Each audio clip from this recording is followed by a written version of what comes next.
Bonjour, donc aujourd'hui on va reprendre notre cours sur la chaleur, donc vous ouvrez vos cahiers.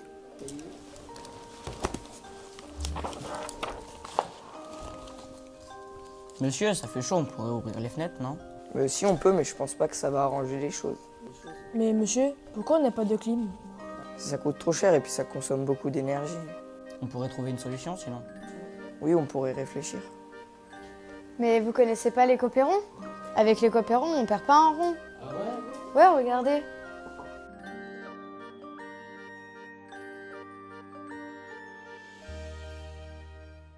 Bonjour, nous sommes les élèves de 4e B du collège François Perron à Sérilly. Nous allons vous présenter du coup notre projet qui s'appelle Éco-Perron. En fin d'année, les épisodes de forte chaleur ils sont très fréquents et cela se traduit par de fortes chaleurs en classe. Le problème, c'est que cette chaleur, elle provoque de la fatigue chez les élèves, mais aussi de la déshydratation, des coups de chaud ou des malaises, ou alors tout simplement des difficultés à se concentrer et à apprendre.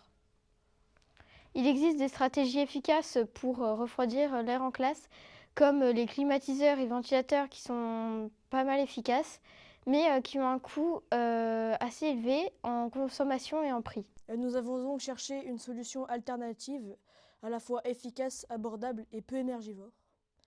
Cette solution est une version modifiée de l'éco-coller. Ce dispositif, il repose sur 3 phénomènes physiques différents qui sont pour le refroidissement de l'air, l'effet Venturi avec les bouteilles de plastique coupées, l'évaporation des tissus humidifiés qui sont placés à l'intérieur des bouteilles coupées et le vent qui déplace l'air frais dans la classe. L'effet Venturi est un phénomène qui permet le refroidissement de l'air qui se déplace en s'accélérant. Dans une bouteille, il y a une grande ouverture où l'air chaud passe et il y a aussi une petite ouverture où l'air s'accélère et se refroidit. C'est le même phénomène lorsqu'on souffle avec la bouche. Quand on a la bouche grande ouverte, quand on souffle, l'air est chaud et quand la bouche est un peu plus fermée, l'air est plus froid. Vous pouvez essayer. L'évaporation est un phénomène faisant passer l'eau de l'état liquide à vapeur en consommant de la chaleur dans l'air. C'est le même phénomène qui refroidit certains êtres vivants comme les animaux et les végétaux. Chez les animaux, la sueur s'évapore en vapeur et chez les végétaux, la sève brute s'évapore en vapeur. Pour construire ce dispositif, le matériel suivant est nécessaire. Une bouteille en plastique que nous découpons en deux, des panneaux rigides et du tissu que nous découpons et que nous humidifions. 3 types de panneaux rigides peuvent être utilisés. Du panneau en polystyrène, il est léger, résistant à l'eau et son découpage est facile. Mais sa résistance est faible, sa matière est non recyclée et sa durée de vie est assez faible. Donc nous avons pris aussi le panneau en carton.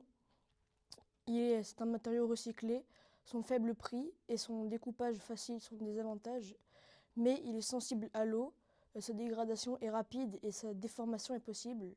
Donc nous avons pris comme version finale le panneau en PVC. Il est très résistant, il est résistant à l'eau et sa durée de vie est assez élevée, malgré son prix élevé, son découpage difficile et sa matière non recyclée. Nous avons testé 3 types de bouteilles en plastique qui peuvent être utilisées. On a commencé par la bouteille cristalline avec un plastique fragile et une ouverture courte.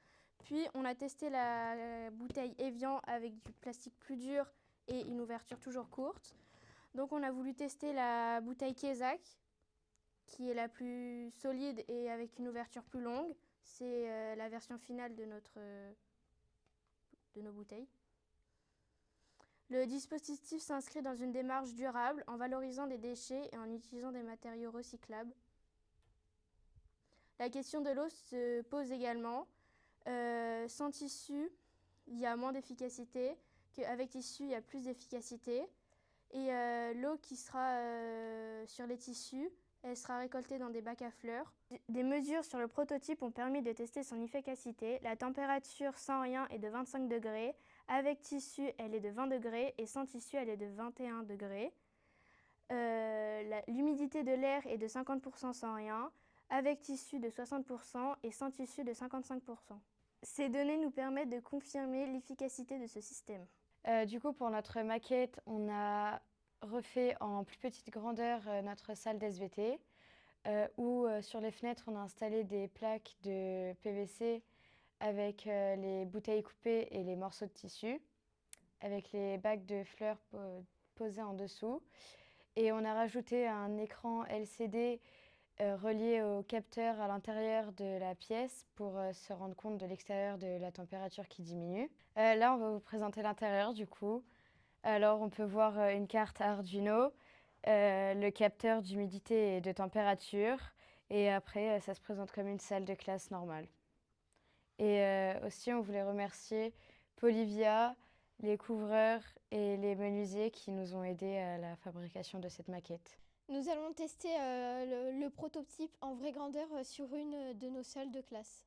Éco-Perron avant de fraîcheur dans les classes. Vive la construction!